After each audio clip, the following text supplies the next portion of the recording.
This year, Seminole County celebrates its 100th anniversary. On April 25th, 1913, the northern 352 square miles of Orange County became Seminole County. Sanford was named the county seat 22 years after Henry Sanford's death in 1891. The county's population was under 10,000, or roughly 4,000 fewer residents than today's Longwood, the smallest of the county's 7 cities. Orlando and Sanford had been rivals for decades. Resentment between political and business groups in the two towns had simmered as Orlando and Sanford grew apart in the way their economies developed. Citrus still dominated in Orlando, but in Sanford and Oviedo, celery was king. Trains ran between the towns, but no hard roads linked them. A bitter sheriff's campaign won by the Orlando incumbent pushed many toward the split. Orlando's newspapers hinted that a secret deal had been made.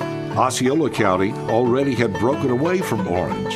In the State House, Sanford's future mayor had quietly rounded up votes, while Sanford's newspaper kept his movements out of the headlines.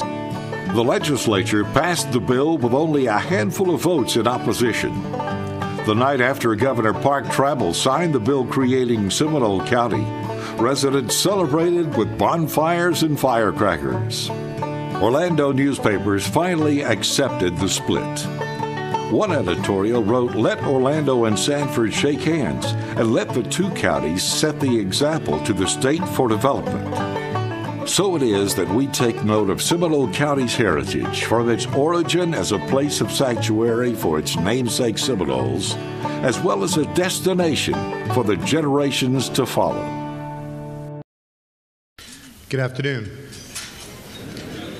My name is Bob Dallari. I'm the District 1 Commissioner and Chairman of the Seminole County Board of County Commissioners. On behalf of the Board, I'd like to welcome you to the annual State of the County Address. This year, Seminole County will be celebrating its 100th anniversary. We began the celebration of this momentous occasion in January 16th, 100 days before the actual anniversary date of April 25th. This 100-day community-wide celebration is highlighted by the county's 5 points of pride, which are agricultural, education, historical preservation, quality of life, and transportation. In recognition of this truly significant milestone, this year's State of the County Address celebrates these themes, and we'll be looking back at the accomplishments, not just of the 1 year, but the accomplishments from the last 100 years. I truly consider it an honor to serve as a member of the Board of County Commissioners, and I strive every day to provide this community with the unique and special quality of life that Seminole County offers for the last 100 years. But I'm not alone in these efforts. Serving alongside me are 4 other dedicated county commissioners, equally committed to building an accomplishment of the last 100 years. Please join me in recognizing the services to this county.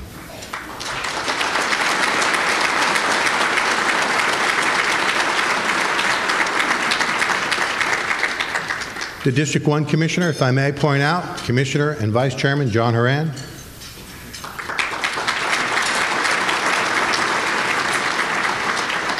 The District 2 Commissioner, Commissioner Lee Constantine. Lee.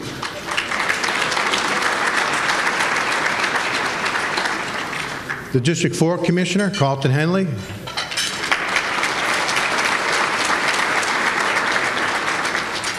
And the District 5 Commissioner, Commissioner Brenda Carey. Thank you, Commissioners. Thanks also goes to these 5 gentlemen that we list their names. These 5 gentlemen serve as Seminole County's first Board of County Commissioners. And on a budget, believe it or not, of $10,000 cash and $30,000 in heavy machinery equipment. They laid the groundwork for the Seminole County as we know it today. A lot has changed since our founding commissioners convened the first county commission meeting in August of 2013.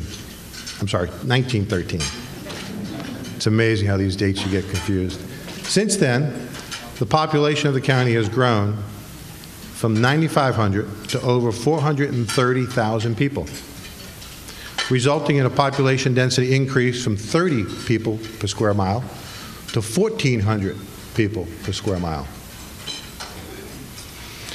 It has developed from an offshoot from Orange County into a full-service local government, offering, among other things, as a countywide library system, 30 community parks, 60 miles of trails, 18 fire stations, water and sewer services to a little over 43,000 customers, veteran services, housing assistance, animal control services, mosquito control, lake management, tourism, economic development, road construction and maintenance, and a state-of-the-art electronic plan review and permitting system that I got to tell you, Nicole Giev, you've done a phenomenal job on that. Thank you, Nicole.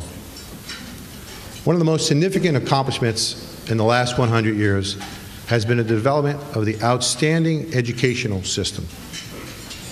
Look at the screen. Seminole County's earliest schools were held in homes. Often the schools were log cabins like the Gore Lake School, and all grades and all ages were taught in one room.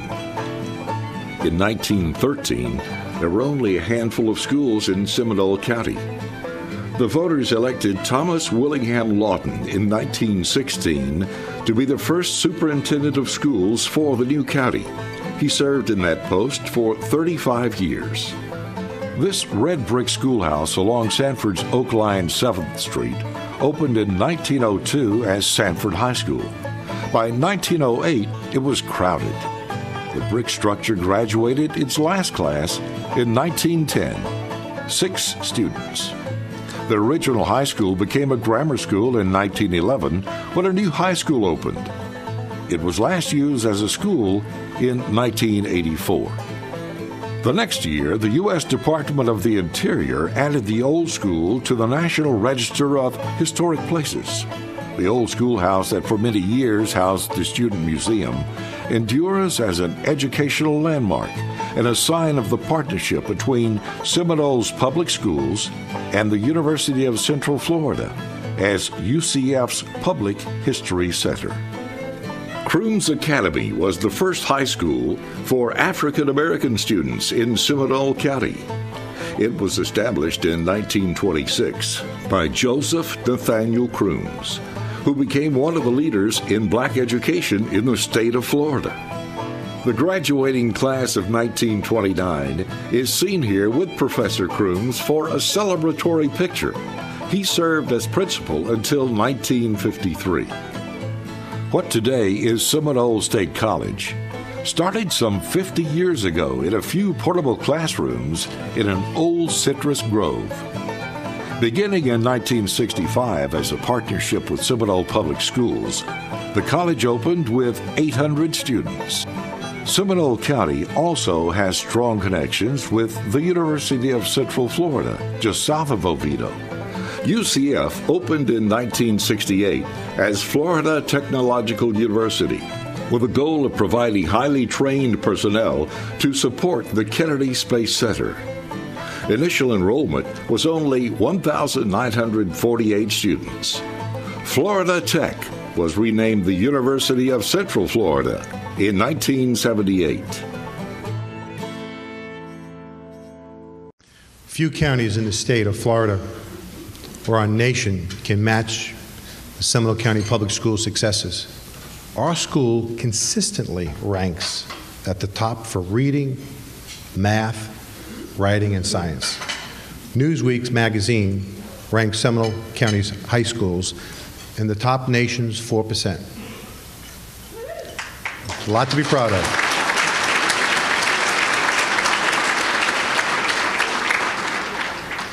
They've also been named Academically High Performing School District by the Florida Department of Education as an A-rated district since the inception of the district rating in 1999.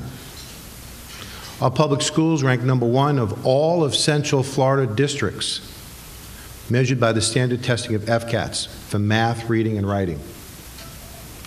An example of how far Seminole County public schools have come, Crooms Academy of Information Technology, the school founded during the segregation age, today is ranked the top U.S. News and World Reports of the most connected classroom nationally from a survey sponsored by Dell Computers.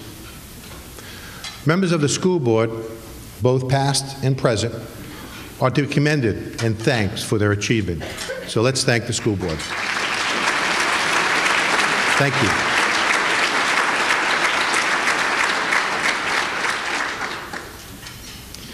Now, Seminole State College, now one of the nation's fastest growing college, with 4 campuses throughout Seminole County, has a current enrollment exceeding 32,000 students. It has become the 8th largest college in the Florida college system and the 20th largest provider of AA degrees in the nation. Seminole State College offers 196 college degrees in 2011. Seminole State held its 4th four-year degree commencement ceremony this last year. It added 4 additional baccalaureate degrees, giving the school a total of 5.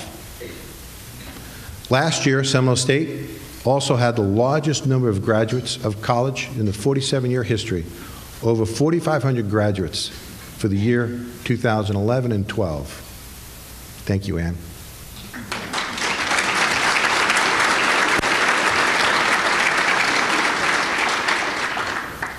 Well, although not technically included, or I should say within Seminole County, the University of Central Florida has contributed significantly to Seminole County's successes. UCF is the 2nd largest university in the nation and offers 200 baccalaureate degrees and master's degrees, with 24 doctoral degrees. UCF is recognized as a leader in research and academics from numerous fields, including optics, modeling, simulation, engineering and computer science, business administration, education, hotel hospitality, digital media. Their leadership, coupled with the university's proximity to Seminole County, makes it an indispensable partner to accomplish the economic development goals of Seminole County. So thank you, UCF.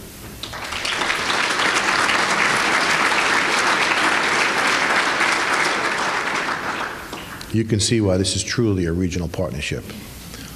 While a strong educational system has been the cornerstone for Seminole County's success, and its reputation of a great place to live, work, has great influence on the development of Seminole County.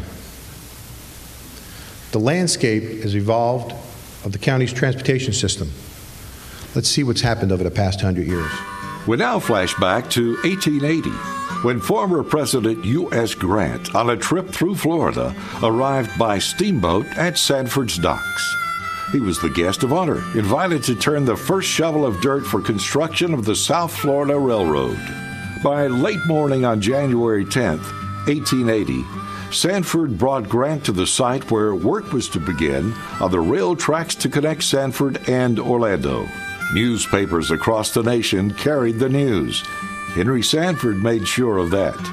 The South Florida Railroad reached Kissimmee in 1882, continuing on to Tampa in 1884. This and other railroads of the 1880s brought an unprecedented wave of settlers, commerce, and development. In the early 1900s, the first automobiles appeared on rural roads and city streets. In 1915, Seminole County commissioners set the speed limit at 20 miles per hour. By 1917, the first paved roads linked Sanford, Geneva, Oviedo, and Orlando. Also, a Sanford to Orlando road started at Sanford Avenue and passed through Longwood, Altamont, Maitland, and Winter Park. Just as steamboats had been replaced by trains, The railroads gave way as paved roads expanded into interstates and regional beltways. The skies above the highways and rail lines have seen changes too. During World War II, the Navy trained pilots at the Sanford airfield, fueling the local economy. The city took over the airport after the war, but the Navy returned during the Korean and Vietnam Wars. Many Navy retirees decided to make Seminole County their home. The Navy left for good in July 1968. As you can see, Seminole County has had an ongoing desire to keep things moving. Since the construction of the first paved road in 1917, Seminole County Road Network has grown to 2,300 miles of paved roads. It includes approximately 1,900 miles of local roads, 400 miles of interstate and regional highways. And more importantly, on the horizon, on May 30th of this last year, the Secretary of the Florida Department of Transportation executed a contract to help build the Wekiva Parkway at the cost of $1.7 billion. Most of all, you may know that the Wekiva Parkway will be constructed with the cooperation between the Florida Department of Transportation, the Orlando-Orange County Expressway, and the Florida Turnpike Enterprise. The project design was started in June of 2012, and the construction is expected to commence in 2015. Construction is scheduled to be completed by 2021. This project will complete the beltway around Central Florida. The project itself is expected to create as many as 17,000 construction-related jobs. In addition to completing the Central Florida Beltway, this project will include $500 million of non-toll roads improvements. When completed, the parkway will provide an alternate to I-4, relieving traffic congestion, improving access between Orange, Lake, and Seminole County. As Seminole County roadway systems expand, the county also experienced significant growth in another mode of transportation. While formerly the Naval Air Station impacted, as we've seen on the video, Seminole County's growth, and it was significant, it pales into comparison to the Orlando Sanford International Airport. The airport now averages 150,000 passengers per month, for a total of 1.8 million passengers per year. It is the fastest growing airport for more than 1 million or more passengers. It also ranks 34th in international passengers. The airport impacts in our county's economic health cannot be understated. The Florida Department of Transportation has noted that the airport has a total annual impact of 18,000 total jobs and $2.5 billion in economic activities. The county's most exciting project, as we like to think about it, is SunRail, which will travel on the same route as the South Florida Railroad. This time next year, SunRail passengers are expected to board the train, bringing commuter rail travel linking Volusia, Seminole, Orange, and Osceola County along the 61 miles of track. The investment in SunRail is already creating construction jobs. That's just the tip of the iceberg. Just yesterday, at the Board of County Commissioners meeting, we received an update on the planning efforts related to SunRail. The county will be hosting 4 rail stations, as we've heard many times, in the cities of Sanford, Lake Mary, Longwood, and Altamont Springs.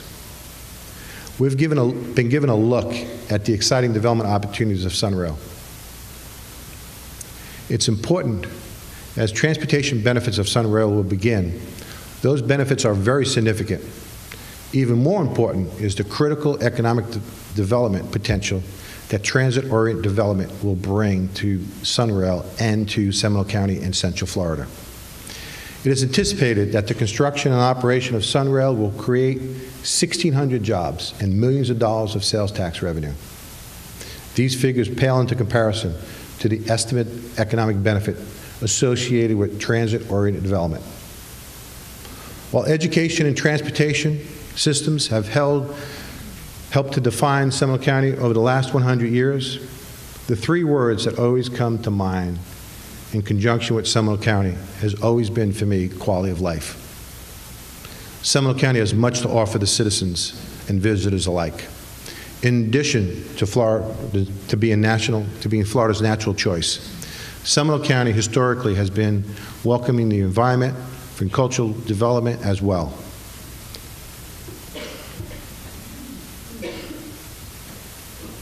Zora Neale Hurston would become an internationally known author, anthropologist, and folklorist, and the most widely published African-American woman of her era.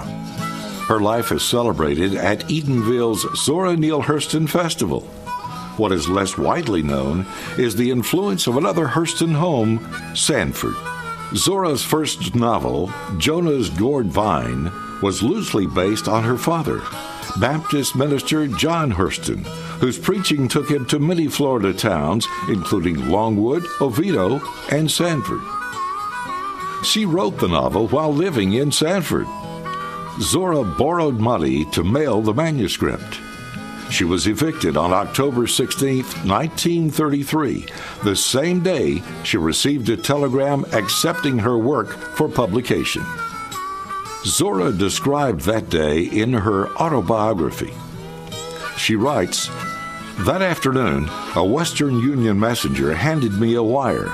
When I opened it and read that Jonah's Gourd Vine was accepted and the publisher was offering me a $200 advance, I ran to the Western Union office. The publisher had asked for an answer by wire, and they got it. Terms accepted. I never expect to have a greater thrill than that wire gave me." The cultural legacy of Zora Neale Hurston lives on in Seminole County, with performing arts venues like the Wayne Ditch Theater in Sanford, the Celery City Project of Oral Histories, as well as annual fine arts festivals like the Lake Mary Heathrow Festival of the Arts and the Smooth Jazz Concerts and Arts Events in Castleberry. Seminole County continues to offer its citizens excellent opportunities to exercise their minds, cultural programs by varying performing arts centers in Sanford and the theater program in Seminole State College. We also have, just for a few, the Scottish Highland Games Festival, the Santa Lucia Festival, and numerous Martin Luther King Jr. Day celebrations highlighting the various cultures in and around the county. And just next week, residents and visitors will be able to view the works in progress by 30 artists from around the country. Many of them are nationally acclaimed at the 7th annual Wekiva Paintout. I hope to see many of you there. No discussion of Seminole County's quality of life would be complete without the mention of its great natural resources. Seminole County offers its visitors and residents alike the attractions that can rival the theme parks that grace our neighboring counties to the south, in the form of pristine, untouched natural nature and wildlife. It is no wonder that Seminole County is called Florida's natural choice. Although there has been many changes to Seminole County since 1913, the one thing that remains constant in Seminole County is the ability to offer its residents the opportunity to see firsthand some of the best natural attractions Florida has to offer. Seminole County has hundreds of rivers and lakes to explore, including the St. Johns River, the wild and scenic Wekiva River. And I have to say, on a solemn note, last year, on January 16th, 2012, you may have heard the senator, a 3,500-year-old bald cypress tree, was on fire. The senator was a landmark that coastal tribes use during their winter hunt to find their trading grounds. In 1927, the County Commissioners created a park on land donated by Moses Oscar Overstreet. The big tree was named the Senator, honoring Overstreet, the Florida State Senator from 1920 to 1925. Although the loss was immeasurable, the Senator would be memorialized through the planting of a direct descendant, a clone, at Big Tree Park. The dedication of this legacy tree, along with the christening of a new name, will occur at the Big Tree Park this Saturday. While Seminole County has remained Florida's natural choice for over 100 years, the one thing that has changed significantly is our economic base. Seminole County has agricultural roots that were critical in laying a strong economic foundation for our county. Seminole County's Centennial celebration provides an opportunity to recognize our agricultural legacy. In 1870, Henry Sanford's Bel Air Grove was a laboratory for new varieties of citrus.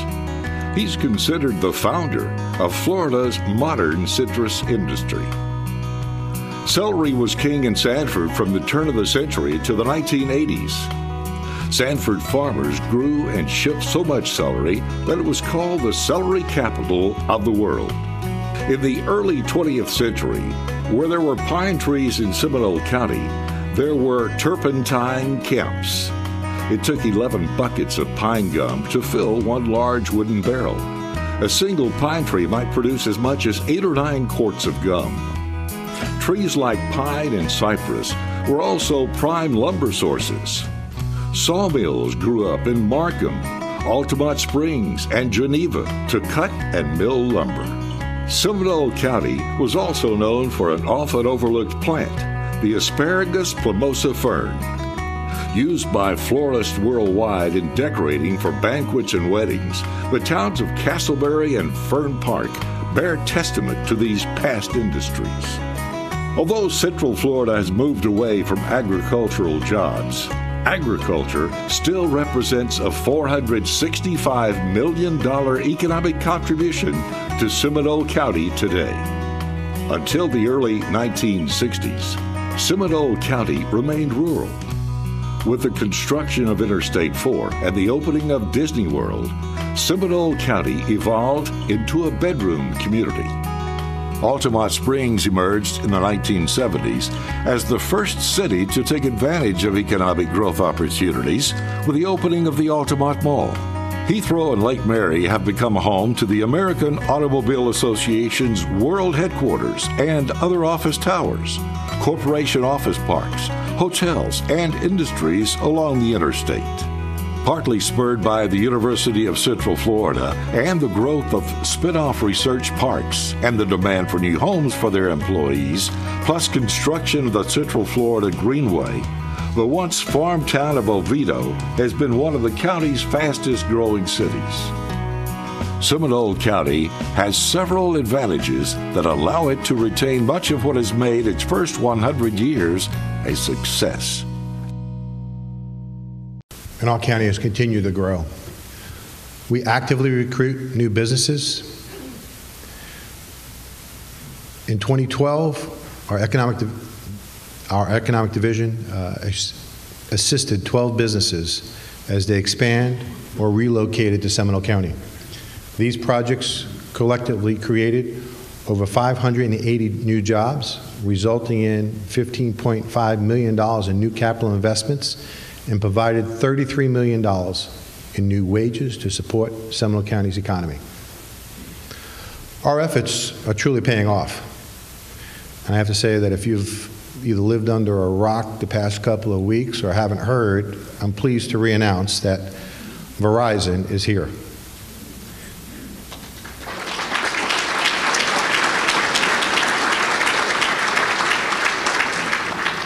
They'll be locating within the city limits of the city of Lake Mary. Verizon will create an estimate of 750 new jobs. The investment is approximately $50 million in a 220,000 square foot Class A office building facility.